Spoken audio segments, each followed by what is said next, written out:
welcome to Read It with Whiskey. My name is Laura Juntunen and I am your host.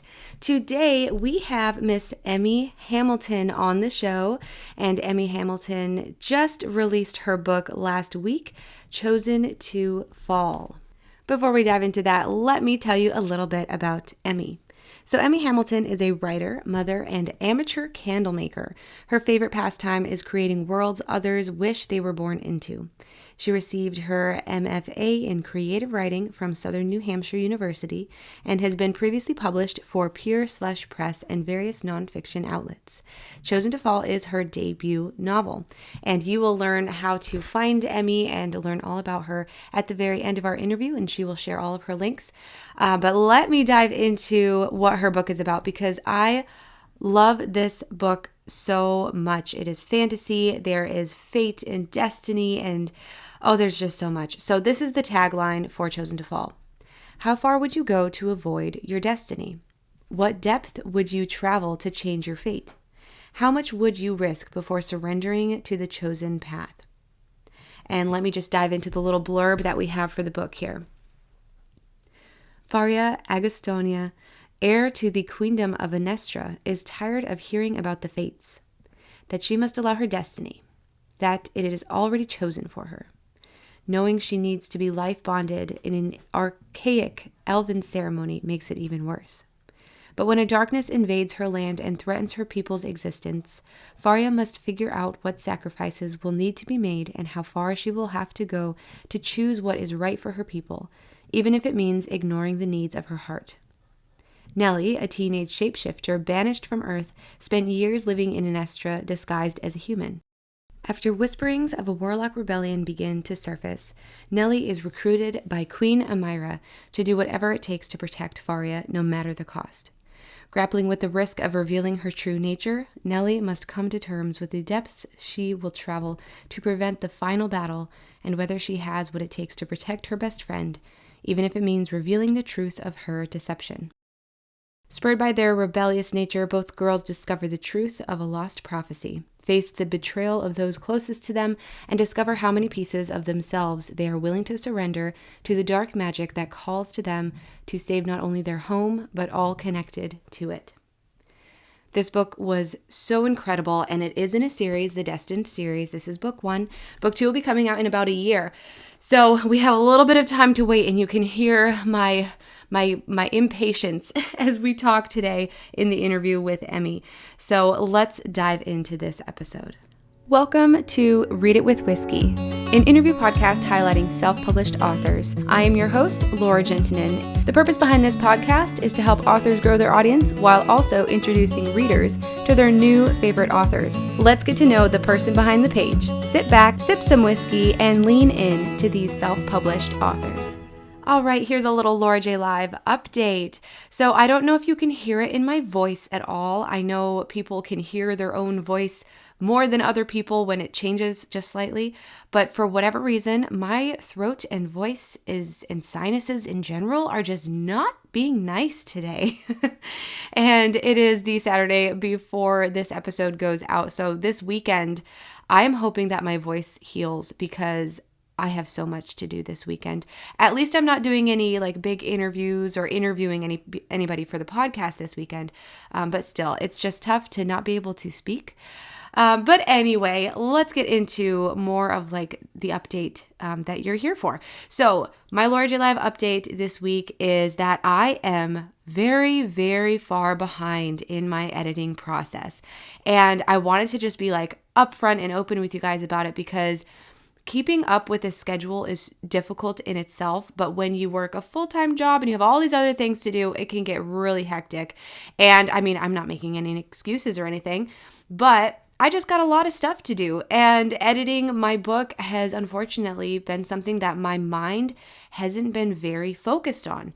I'm not really sure why, but my brain has been more marketing focused, more detail oriented in that aspect of my business, not so much the creative side. And if I think about it, it really makes sense because in April, I wrote 50,000 words in, I think it was 17 days that it took me to write the first draft of book 2 of the Shockwave series. So Oscillation Rising is still coming. As I record this, I am getting ready to dive into editing later today. So we will see how much I get done editing for today, and then it will be sent out to beta readers, which is super, super exciting. So yeah, and Oscillation Rising is coming out this summer. It is still coming out this summer. I'm not postponing because I know that working on a deadline sometimes makes me very, very focused. So we'll see how this goes, and I will keep you guys updated. This episode of the Read It with Whiskey podcast is brought to you by Coffee Over Cardio. I've been using Coffee Over Cardio for a really long time, and I'm so excited to be an affiliate with them.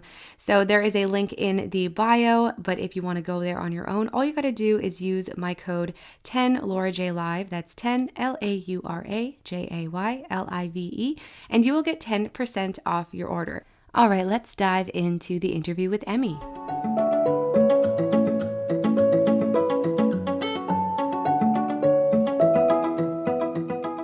Hello, Emmie, and welcome to Read It with Whiskey. How you doing today?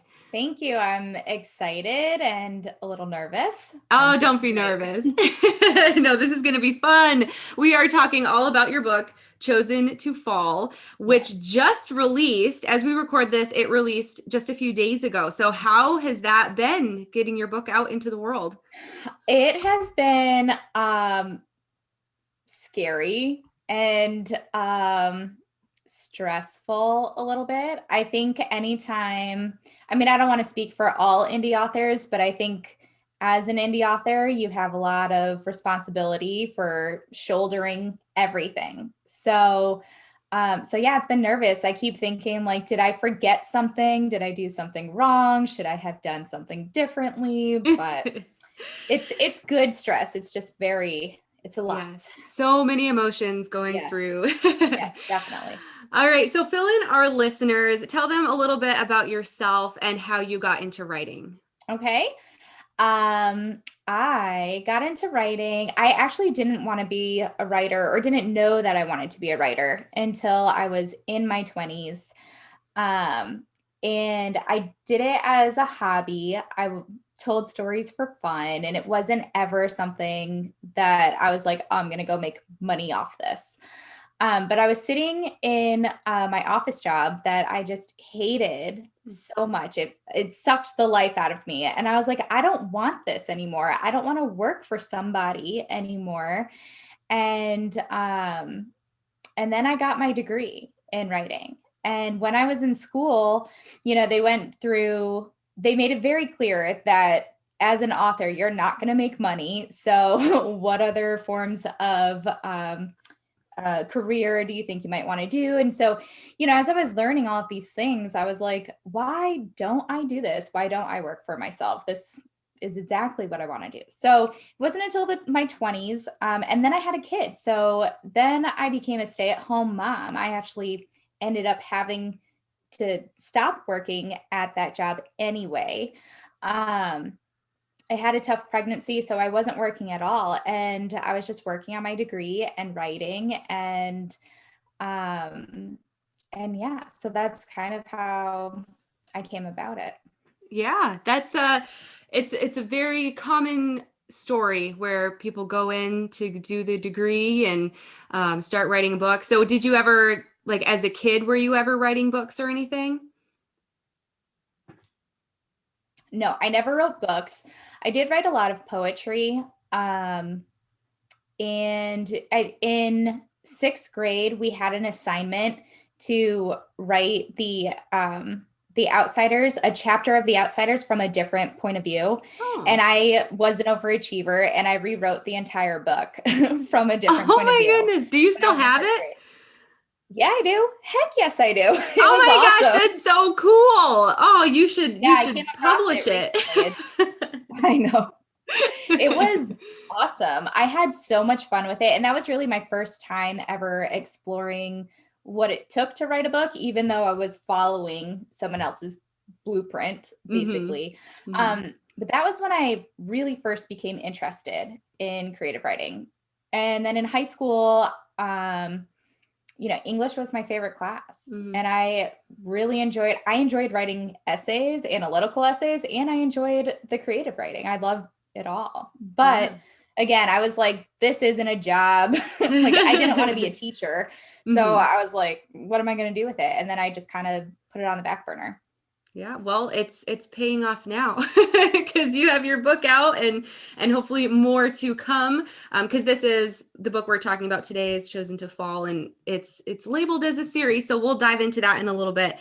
But first of all, let's talk a little bit more about why you decided to do self-publishing or indie publishing versus traditional for this book.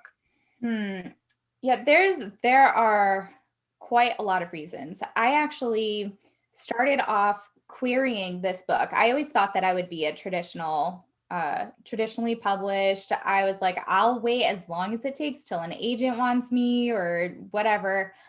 And then I have a control issue. Don't we all indie authors do? I mean, so, I thought about it a little bit more and I was like, I got rejected probably 56 or so times, which is fine. It didn't really get me down. I knew that that was what was going to happen. And at the time, I kept evaluating, like, are my first chapters okay? Or is my query letter okay? Like, why don't they want this? And I ended up rewriting the entire book.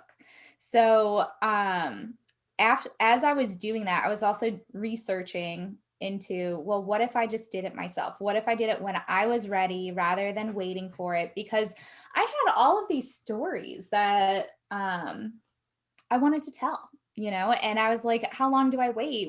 How much time do I devote to everything? And then I just decided to go for it. I was tired.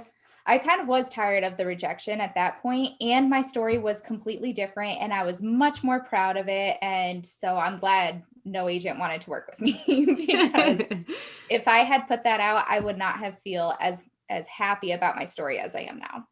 Yeah, that's important. You have to be happy with that. And yeah, control, that's definitely a recurring topic here on Read It with Whiskey. A lot of the indie authors I talk to, they want to have the control and right. Yeah, and it was tough for me too, because when you're querying and you have to think about what's happening with traditional publishing, like you have to follow certain trends and avoid other things. So I was like, I don't particularly care what is trending. I want to tell the story I want to tell.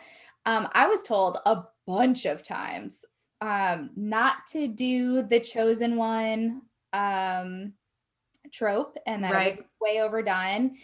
And I was like, that's the basis of my whole story. Right. Story in the world. And then I was like, I kind of don't care. I don't care. If people don't want to read that one, it's very obvious, with chosen in the title that, if you're not into it, then that's okay. But there are other people who really might like it. And yeah, I really didn't want to follow, and have to limit myself as an author and what I wanted to do. So exactly. So tell our listeners, let's dive into the book now. Tell our listeners, what is Chosen to Fall about? This is always the hardest question. I know. What's your book about? And you're like, I don't know.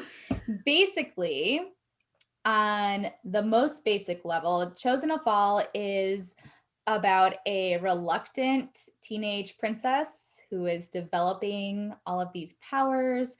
And she ultimately has to decide what she's willing to sacrifice or how much she's willing to sacrifice to save her people. And I think that's kind of the baseline. It evolves into so much more than that. Doesn't even really scrape it. But I think, when I tell people that is essentially what it's about. Mm-hmm. And what was the inspiration behind this story, this storyline, plot line? I'll tell you. So my husband is a huge gamer. And when we first started dating, he tried getting me into Dungeons and Dragons. And I was like, this is not my thing. This is not a me thing. I don't role play. I'm not into this. Right. But he convinced me. And so I had to make a character and come up with a backstory. So essentially my main character, Faria, she is the exact same character I was playing in D&D for a couple of years. So her backstory, the backstory that I gave her is basically this first book, the arts Oh, of this first wow. book. But I changed it so much. But yeah, that's how it started. And then when I signed up for my degree and we had to, the thesis was to write a book, and I was kind of lazy about it, to be honest. I was like, well, I already got a character and a backstory, so I'm going to do this one. So yeah, that's how it started. Wow. So Faria just she knew who she was before you did. She was like, Oh, I absolutely. am in her brain. I'm going to make my way out if I have to go through a game, if I have Yeah, to be the, the lazy way right, to get the book out. Oh, right. that's too funny. Hmm. I love hearing inspiration stories because everybody's story is obviously it's unique because your book is unique. And so where did the idea for the specific world come from then? Because this world is different than ours. Obviously, if there's kings and queens, there's magic. So tell Hmm. us a little bit about that. So I very roughly was going along with what happened in our D&D campaign, or not necessarily what happened, but the types of things that you come across in our D&D campaign. So I was used to the character I was playing in D&D, she had like accuracy, so she could hit any target she wanted to. And that was a little detail that I included in the book. And she could also turn arrows into ice or fire, and I really liked that. And so I started thinking, like, what kind of world can this survive in? Where can the magic make sense to have this? And then what kind of conflict can I incorporate in there to make people want to care about the survival of the land? So Mm-hmm. it really all stems from Dungeons and Dragons. I love it. And I loved the magical components and the abilities that some of our main characters have. And then, like, I liked that there was still a component of Earth, that Earth is still a relevant place. So it's almost like we could imagine that this place is real, but it's just not here because there are Earth humans in this world. Hmm. But then there's also shapeshifters and Right. all these other fun characters. Right. So that's so much fun. Okay, so who was your absolute favorite character to write if you had to choose one? Um, that is a great question too. I think my favorite. Okay, I have. Can I tell? Can I say Yeah. two favorites? Yeah. The first favorite I will say is our villain in the story, Derek. Okay. And the reason why I loved writing him is actually in earlier drafts of the story. I told the story from his point of view. For what I published, I removed them all. But when I was writing them, it was sinister and dark, and the things that he did were just hellacious, and it was so fun to write. And I like I kind of really loved getting into that, like, total dark enemy kind of thing. Mm-hmm. Mm-hmm. So he was a lot of fun, even though I didn't share those bits. And Nellie. Mm-hmm. Nellie was, I mean, to be honest, a lot of Nellie's dialogue are things that I say on the regular. So I incorporated a lot of my personality into her, and it was so easy. When there was dialogue, or when I thought about what would she do or whatever, a lot of that is me that I Mm-hmm. put in there. So it was just so fun and easy to write. And it was actually really interesting because a lot of the feedback that I had gotten, not from betas, but from other people, were like, Nellie's kind of childish, and like she speaks kind of like young and whatever. And I'm like, thank you, because that's how I talk. But That's too funny. I really yeah. enjoyed reading her. She was one of my favorites. I enjoyed almost every single character, but she was really fun to read because it brought me back to like her history, because she reminds me of just like the girl next door, you know, right. And she's just so funny. And I love her comments from our world in their world, and they have no idea what she's talking about with some of the things she says. Yeah. And that was just like a little bit of humor that I enjoyed throughout the entire book. Right. And then I really enjoyed Hunter and his whole part within the story too. So where did the inspiration for him come from? You know, okay, so in the story, in my very, very, very first rendition of the story ever, Hunter was meant to be, Faria always liked Hunter. She was always pining after him, and he was always very much like, no, we can't. No, thank you. You know, and I kind of liked that. And I started thinking of like, if I just came across a magical being, how would I want him to act? You know, like I wouldn't want him to be totally into me, but like, yes, I would.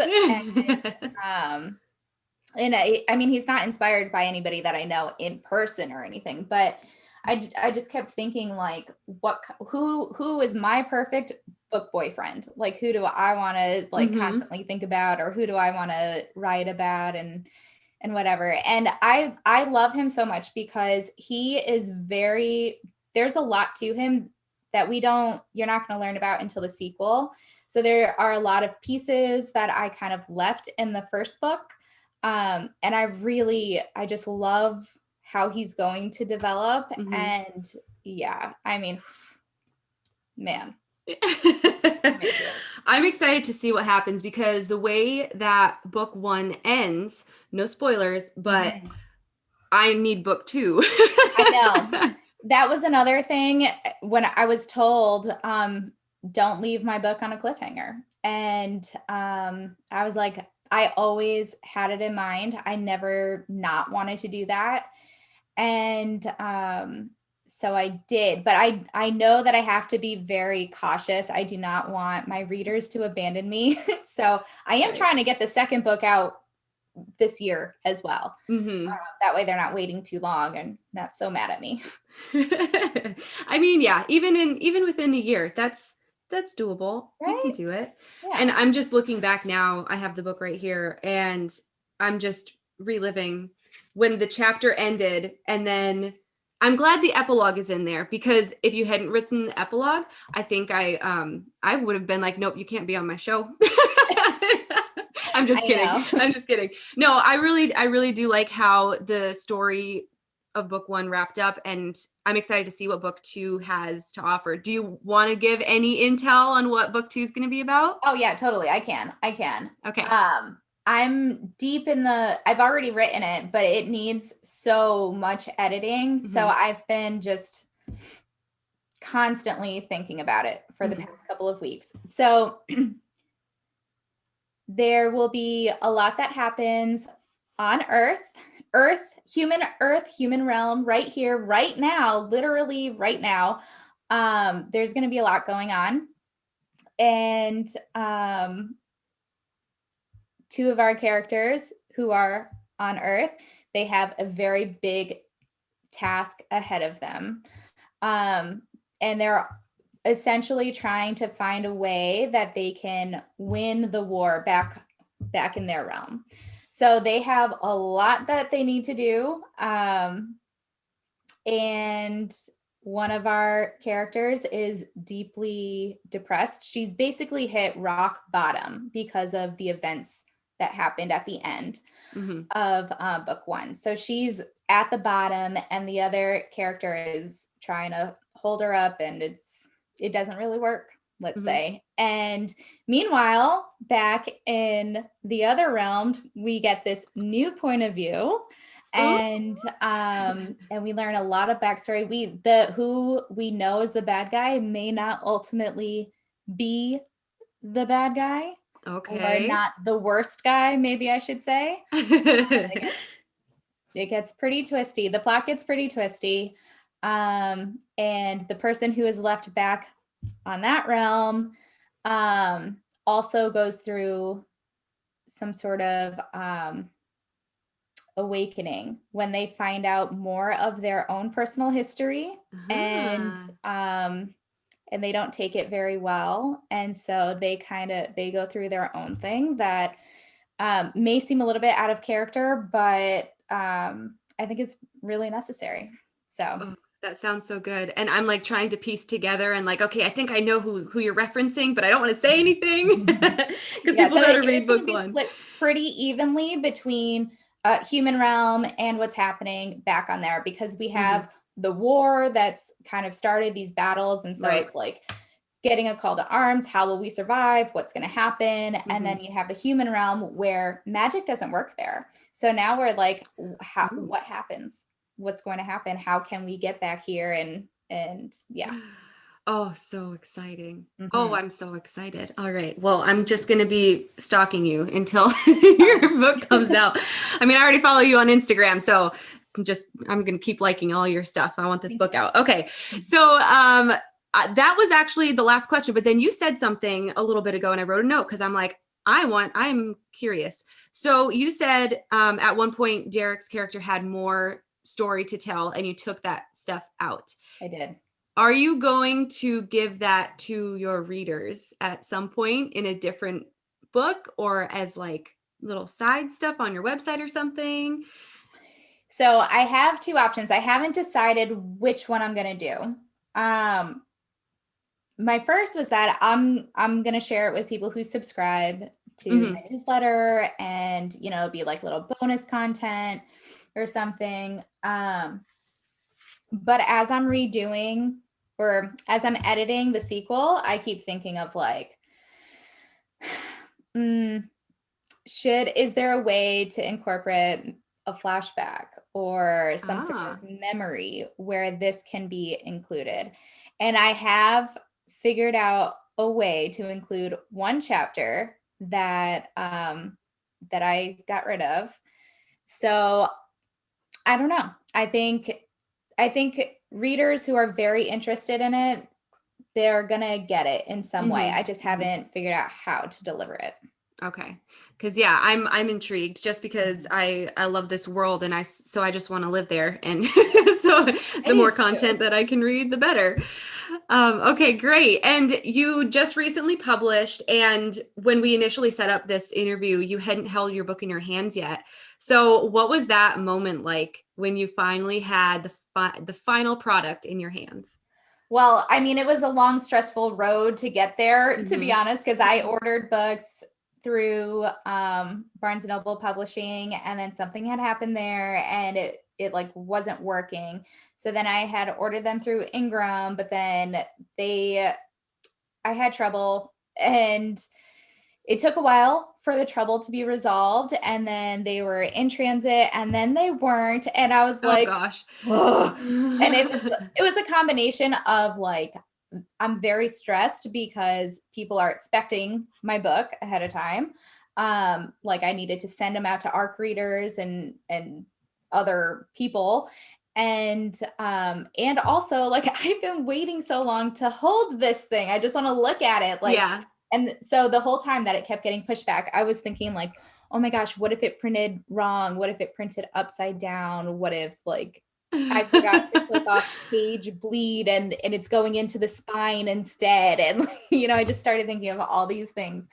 So when the box finally came, I was like, I'm going to do an Instagram live, and Hmm. I'm going to, record me opening it. And it arrived at like 9 a.m. Eastern time. And I was like, no one on the West Coast is awake. It was like a Monday or something, or Hmm. Tuesday. And I was like, if they're awake, they're going to get ready to go to work. No one's going to watch me live. So I made stories instead on Instagram. And Hmm. yeah, it was pretty incredible. I it wasn't, I don't want to say it was anticlimactic or anything, because it just felt right. Like I was holding it and I was like, okay, great. And it was a combination of, they look good, they Hmm. printed correctly, okay, and it was just relief, and it was just weird. It was just so strange to see like, I am holding this Yep. thing, and this thing came from me, and it's not a human baby. It's my book. It's And a book, baby. it was incredible. Yeah, and even when I received the package from you with my copy of the book, it's just so pretty. It is Thank you. a gorgeous cover. Who did the cover design? Do you know off the top of your head? Francie did it with a cover Dungeon Rabbit. Okay. That's her Instagram handle. She works Mm-hmm. for 99 Designs. Mm-hmm. She's amazing. She's Mm-hmm. amazing. And I am all over the place. So when I contacted her back in whenever January, I think it was, I was like, okay, I have kind of an idea, but I'm not really sure. And I'm not an artist. So can you just like figure it out? Mm-hmm. And she's like, okay. So I gave her, I told her I wanted an antler crown on there, a black dagger, and I wanted colorful fire in the background. And she was like, all right. And literally did just exactly that. And I was like, this works. Yeah, perfect. Okay, this is it. Oh, isn't it nice when things just fall into place? Yes, that was one of the easiest parts of the whole process. Well, good. I know. I think I actually, because I follow her on Instagram, so I'm wondering if that's how I initially saw you or we connected. I have no idea, but I'm just glad we did because your book is just incredible. And then even on the insides, I wanted to just give you props for the time that you must have taken to decide like the chapter headings and everything. So incredible. So did you hire someone for that? Yes, I Mm-hmm. hired somebody because I do not, my skills only go so far. Right. Yeah, me too. I did hire somebody and I didn't know, even with all of my research, I didn't know how long in or how far in advance I should have hired a formatter or anything really. And so I started thinking, it was around March or February, and I was like, I want this book out in May. I probably should have already like looked for somebody. But I came across uh, Nadej Richards is who did it, and she's with Inkstain Design Studio. And I came across her website just from a Google search first. And then I saw that she had done the interior on a couple of different indie authors that I was reading. And I liked it. And so I looked through her portfolio and they were all incredible. And she was like, when I had contacted her, she was like, okay, yeah, I can squeeze you in this week. And I was like, I'm not ready. Wait, really? Like, okay, no, I need this for my book is out in May. And she was like, oh, okay, yeah, we can, work together, whatever.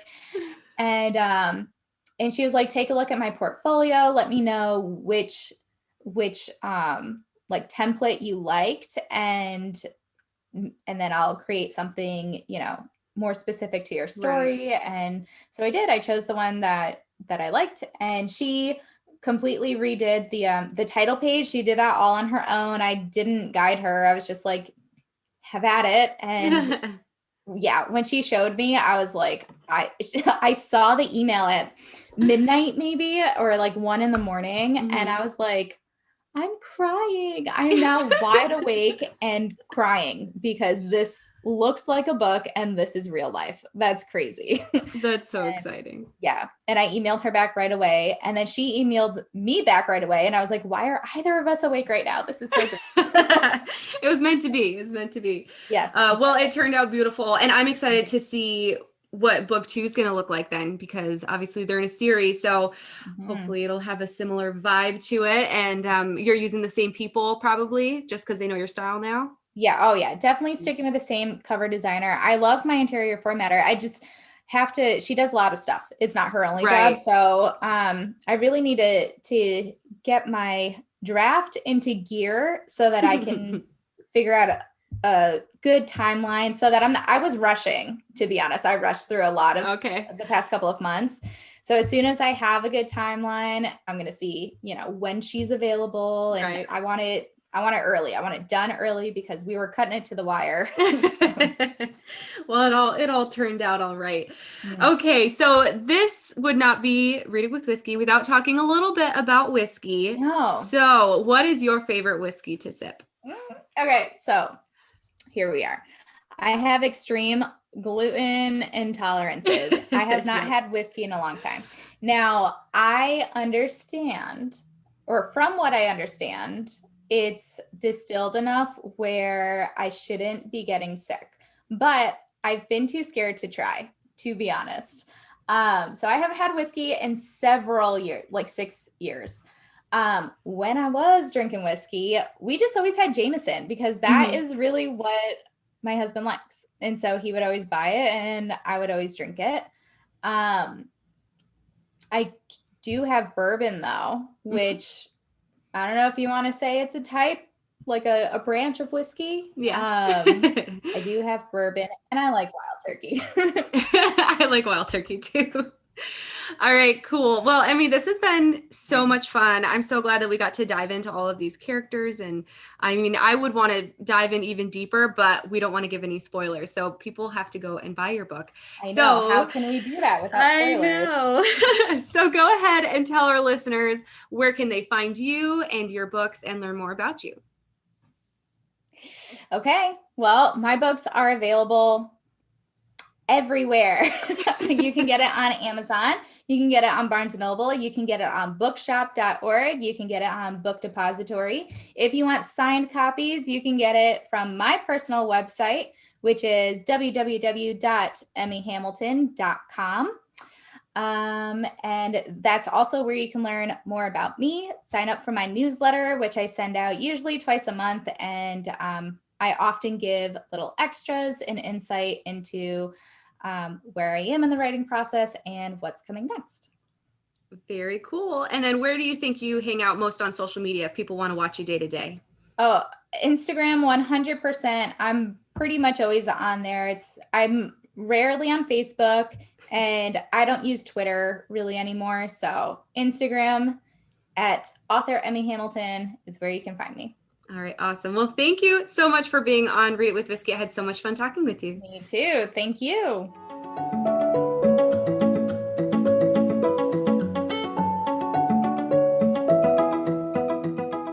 Speaking with Emmy was so much fun. I learned so much about her book and her series.